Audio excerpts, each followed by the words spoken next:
Good morning. How are you diddling? Excellent. Me too. Thank you very much for asking. Welcome to another episode of Dazed and Confused. I'm Simon Scholes from Perception Studios, the award-winning visual marketing agency, and we help brands and businesses create visual content that helps them stand out on social media. But as always, today's broadcast is more about what I can do for you, how I can help you get onto the social content journey. Because as much as we create content for all these amazing brands, amazing businesses, it became quite obvious a few years ago that not necessarily every brand, every business has an ongoing marketing budget where they can have content created all the time for social media. But persistence, consistency, patience, they're all part of building a social media audience, especially organically when you're not putting any money behind it. So I wanted to try and help as many people as I possibly could do. So I came up with a process that I turned into a book. And that's what these videos are all about, how to 9 times your social media, trying to get you into the process of creating content and just beating down some of those myths that you might have in the back of your head as well, including today's as well. Do you need your content to be funny to be successful on social media? So we're going to talk about that today. Also, as always, we'll be answering your questions. If you've got any questions at all, stick them into the comments, whatever platform you're watching on. We're on Periscope today, Twitter, YouTube, 3 different pages on Facebook, and also on Instagram Live as well. So if you've got any questions you want to ask, stick them into the comments wherever you're watching, and I will do my best as possible to go through them today. Like I said, we've got a few questions have come in overnight, so we've got a few to go through anyway. A quick hello to Wits End Business Services, who've just joined us on Instagram Live. And yeah, we're just here until we have gone through the subject matter and gone through all the questions that have come in and may come in over the next, 15, 20 minutes or so. So I think we're going to get started. You know who I am. You know what it is I do. I have that process, like I say. If you want to know more about the process, by the way, you can either have a chat with me one-to-one or download my book. It's available in the section below on this piece of content. Whether you're watching the video now, on the live, on the replay, listening to the podcast, wherever you're consuming this content, go and download my book. The link is in the section below. You can get my book for free. It's a former #1 book, so it must have some decent information in there. And hopefully you can learn a little bit about the process that I go through with my own content and also content that I create with other brands and businesses. Anyway, so today, the reason I want to talk about this is because it's International Joke Day. Everybody loves a bit of joke. Everybody loves a bit of humor. And there are some platforms where humor and things like that work really, really well and actually probably work better than your average content. But there is a niche market for everybody on every platform. It doesn't matter what platform it is. Does funny content work better? Yeah. I'm going to be honest with you, it does. Of course it does. We all remember jokes. We might not remember the punchlines sometimes, but we usually remember humorous and funny content. We're more likely to share humorous and funny content as well. It's just the way we are as humans. But we might share stuff that's valuable as well, but it's got to have some real value for the people we're going to share it with. Whereas a joke, you kind of hope everybody's going to get a joke. So you're more likely to share a joke. Does that mean all your content on social media has to be funny? No, of course it doesn't. If every piece of content or any content that you put out had to be funny, would be well and truly screwed because I'd have no audience because I'm not funny in any way, shape or form. Well, apart from my looks. But other than that, yeah, I'm not funny. So yeah, my content would have no audience whatsoever. But it's the value I give that brings the audience. So do you need to be funny in your content? Of course not. Everybody has a niche for their audience, whatever area of content it is that you're creating content in. Are you able to bring elements of humor into it that niche will understand? Absolutely. Of course you can. And I'm sure everybody's capable of doing that.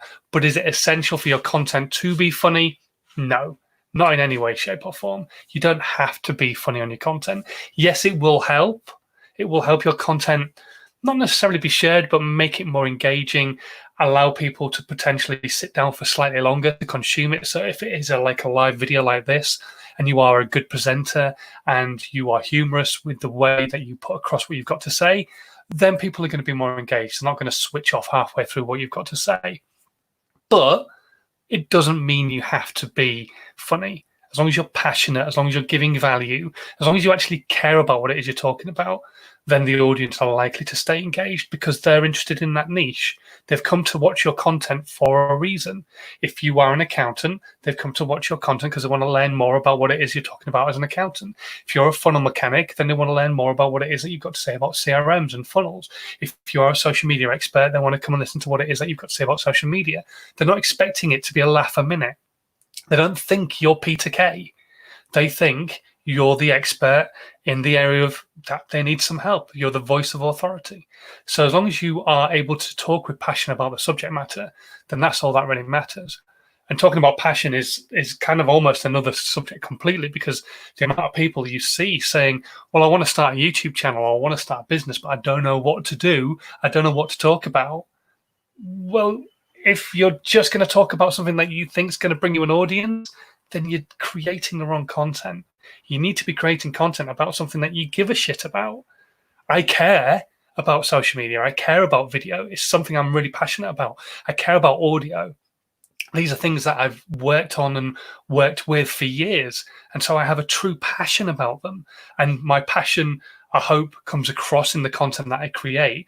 But also, most importantly, I want you to get value from it. I want to help you. I want to leave a legacy of people going, yeah, Simon is the guy who helped me build my brand on social media by telling me what to do for free. I just want to get you into that content creation process. So, yeah, you don't need to be funny. You just need to give value. You need to be passionate about what it is you're talking about. If you're not passionate, then the audience can tell. They can tell you're bored. They can tell you're not really interested about it. And you eventually get found out, sometimes faster than other times, but you do eventually get found out. So be passionate about what it is you're talking about. Give the value. Talk to your niche. Do you have to be funny? No. So even though it's International Joke Day, don't assume you have to make every piece of content filled with a joke or filled with humor. Just make sure that you're giving the value that you normally give. Can you tie content back into International Joke Day? Hopefully so. I just have done. So maybe you can do as well with your content. A quick hello to Ricky Long, who's just joined us. Les Mills, trainer extraordinaire from Ireland, lives in Scotland. Top bloke. Anyway, right, where are we? We are going to be answering some of your questions this morning, whatever platform you're on. I know that was just a short piece about humor, but it's not important in content. It really isn't. I don't think there's any other way of putting it. You don't have to be funny. So we're going to go on to your questions now. I'm going to answer a couple of the questions that have come through. Whatever platform you're watching on, if you have a question about social media, about branding, about business that you need some help with right now, maybe you're struggling trying to get the word out there about what it is that you do. Maybe you are in this situation like so many people are, where you're not making any money right now because things are shit and you really want to try and get the word out about what it is that you do. Drop a question into the comments right now. I'll try and help as best as I possibly can do. Doesn't matter what platform you're on, stick them in the comments. I will answer them. So whether you're on Periscope, Twitter, YouTube, Facebook, Instagram, wherever you are, stick them in. We'll do our best. Okay. First question, though, that came through on email last night was from Karen, who runs a women's shoe company. And she's asking, where should I be putting my efforts on social media? Okay, I'm going to take it right back to step one. This is something I've spoken about a lot over the last, how many weeks is it? 12 weeks of doing these live broadcasts now. 10 weeks of doing them every single day. You need to know your avatar. Who is your ideal customer? Yes, it's women, but is it younger women? Is it older women? Is it women who do sports? What? I don't know. But you need to know who your avatar is. If you don't know who your ideal customer is, then you're going to really struggle to create content that appeals to them. You can make female-friendly content, absolutely, but is it going to appeal to your audience? Is Sylvia, who's 82, going to see your content, but Jane, who's 22, be your ideal customer, but never see your content? Do you get what I'm trying to say? You don't want the wrong people sharing your content because it'll go to their audience and their audience will see it and they're not the right customer. If you're talking to the right people, they will get to see it, they will get to consume your content, and they will share it with their audience as well. So you want the right people to see your content. So you have to understand who your avatar is. Who is that ideal customer? Who is she? How old is she? Where in the world is she? You might be a geographic company. I don't know. You might be worldwide, or you might be consuming, giving shoes out to people who come to you locally into a particular store. I don't know, but you need to know that. Do they have children? Do they have any hobbies? All these types of things are important for the content you're going to create. Then you can create content that's specific to them. And in my mindset, look at putting about 75 to 80% of the effort of your content out onto one particular platform. Then the rest of the platforms you create content for as well. Always remove the friction, but you need to put more effort into one particular platform because that's where the audience is hanging out. That's where they're going to likely to spend money. So make sure you're putting content out on that one particular channel. For what you do, it's going to be visual stuff. I would imagine video or photographic, depending on what kind of shoes you're selling. But to be honest, video would lend itself to all sorts of different content.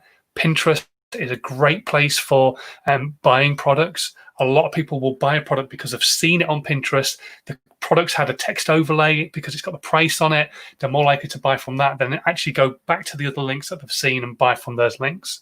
So Pinterest is a great place. Instagram, obviously, you've got Instagram stores now, so people can buy from an Instagram store, linking through to Etsy and things like that. So Instagram, obviously, again, a great place. Facebook, you can put a store on your page, all that kind of stuff. So you need to know where your audience is going to be hanging out first. But anywhere visual, I would definitely be looking to put content. If you're a shoe company, depending on the types of shoes you're selling, LinkedIn maybe not be the perfect place to be, but still be putting content out on LinkedIn, whatever it might be. I don't know what kind of shoes you're selling, unfortunately, but if it's like professional shoes, then there's a lot of professional females on LinkedIn who want shoes to wear. So, yeah, I think that's probably the best answer I can give you, Karen, without really deep diving into your business. If you want to know more, we can always do that. Drop me a line. My email address, I'll put it across the bottom of the screen right now.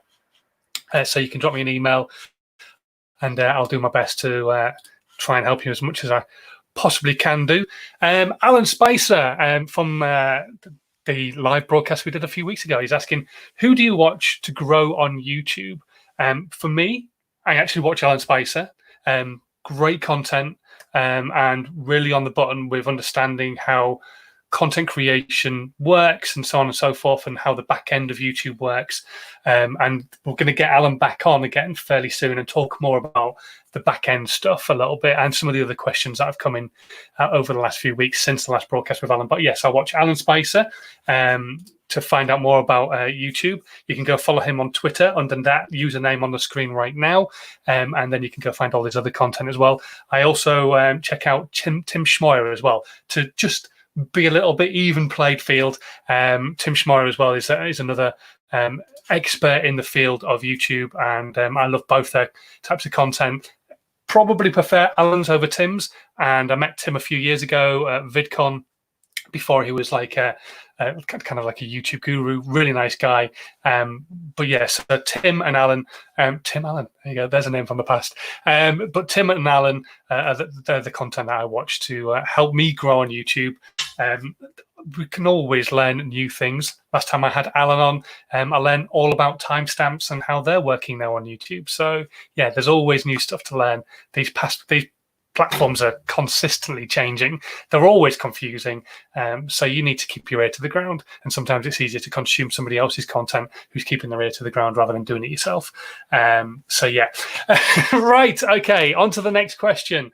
Coming through from Jonathan, who said, I run a business and I've been told I should have a video for my website. Is this right? No, Jonathan, it is not right. You do not always have to have a video for your website. It is a nice to have sometimes, though. So the reason I say this, and this is going to sound weird coming from a video company, no, you don't need a video for your website. The reason I say this is because, especially when you're starting out, you'll have so many people trying to sell you different things. And video is one of the things that I saw when I first started out in business. Everybody's saying, you must have a video for your website. And the pitch was always, you must have video because if you put it on your website, it'll increase your SEO, it'll increase your dwell times, and increase your conversion rates.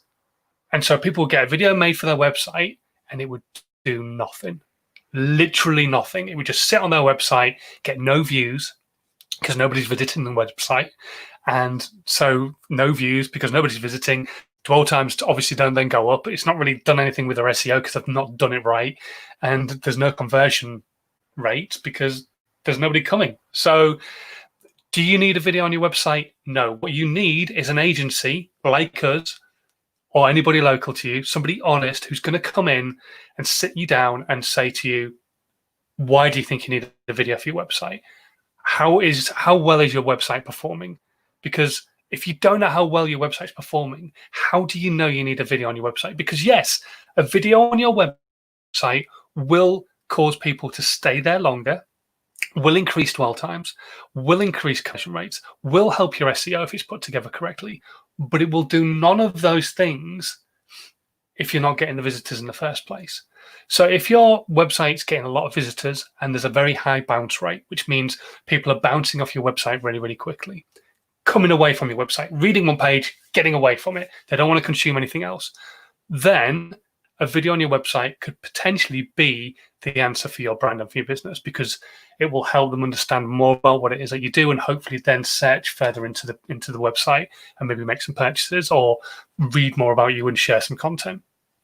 But if what you're selling is on your website and is selling well, or your service is selling well through your website, why would you want more people coming to your website to stay longer, to convert long? Because they're already doing that. What you need is more people coming to your website from elsewhere.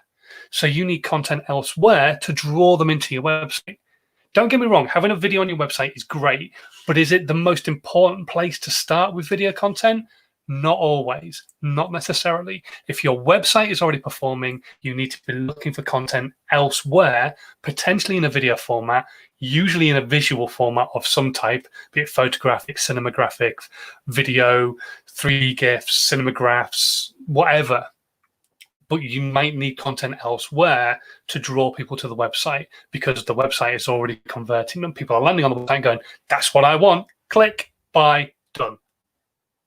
If that's the case, you need an agency who's going to sit down with you and really help you come up with a creative for content elsewhere. You need a marketing plan and a creative plan for your content across your social media rather than a video on your website. Don't get me wrong, like I say, a video on your website eventually is a really nice thing to have and it will help. But right now, for most people, it's like I'm starting out or I'm making money from a website. I want to make more money from a website. Don't necessarily listen to everybody who tells you must have a video on your website. It's not essential. Having more people coming to your website is the important thing if you're already converting the leads you're getting. If you're not converting the leads, then you need to try and think about video for your website, because those people are coming to your website and going, nah, and leaving straight away. But if they're coming and going, yep, I'll buy that mouse, you don't need them to stay on the website any longer. They're already there long enough to make a purchase. You need to get them onto the website. Okay, hopefully I've answered both those questions. Let's have a quick look, see if we've got any more questions that have come back. Oh, here we go. From Alan, this is a good question. If you could travel back in time and give yourself, your rookie self, 3 tips, what would they be? If I could go back to when I first started YouTube, when there was a really high potential of generally being making it your living, I would say, and these are things that probably Alan and I have both done. I would say don't do sub for sub, which back in the day when I first started, and I'm talking a long time ago, very close to when YouTube first came around, don't sub for sub. But then sub for sub was a thing, but because nobody really understood the algorithms and stuff like that back then, and nobody really understood how YouTube worked.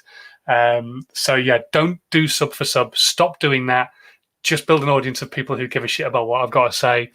I would probably tell myself to vlog as an extra and do this type of content because it's stuff that I've spoken about for years and years and years and years. Because I think talking about social media back then would have really built a presence. So I would probably tell myself to do that. And I would tell myself not to worry about the views.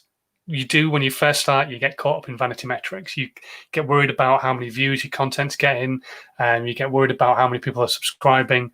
And I used to know people who, to get more views, would just keep refreshing the video that they've just created, because at the time YouTube wasn't intelligent enough to recognize a view from the same IP coming too quickly. So they would just like let the video start, play 5 seconds, and F5, and refresh the screen and just keep doing that. Not something I ever did, but I've known people who did that as well. But yeah, hopefully that answers your question, Alan.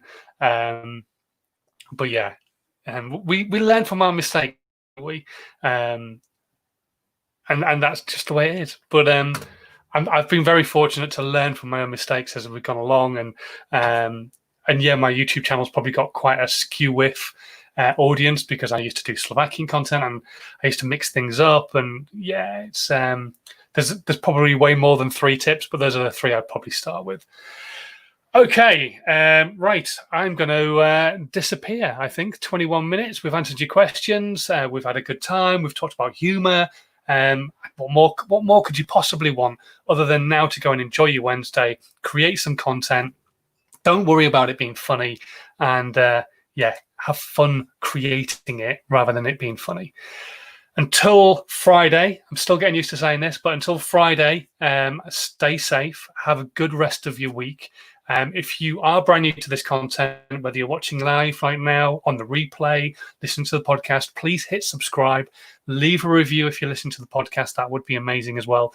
And don't forget as well, you can share this content. If you've got any value from it, hopefully your audience may get some value as well. If you know anybody else who's trying to build a brand, build a business through social media, share this content with them.